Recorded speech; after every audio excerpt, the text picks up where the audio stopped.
La loro base operativa era a Mestre, da dove partivano per le continue incursioni, che arrivavano fino all'Emilia-Romagna e alla Lombardia, passando attraverso anche la Marca Trevigiana, come a Castelfranco durante la scorsa settimana, quando a finire nel mirino di una banda di 10 criminali albanesi è stato un 85enne che li ha sorpresi all'interno della sua abitazione.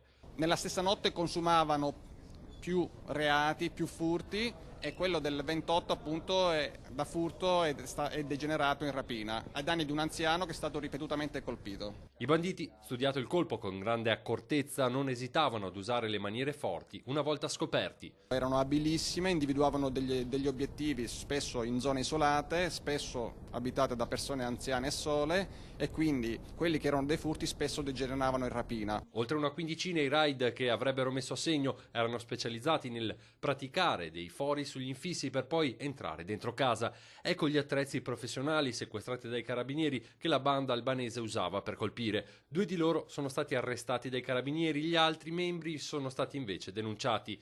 Ingente il quantitativo di refurtiva rinvenuto dai militari, tutto è stato catalogato e reso visibile sul sito carabinieri.it. Siamo fiduciosi, con il riconoscimento fatto dai legittimi proprietari che potranno navigare appunto in quella sezione del sito stesso, di non solo riconsegnare ai legittimi proprietari la merce sequestrata, ma soprattutto riuscire ad addebitare al sodalizio criminale altri fatti reato consumati in questo periodo.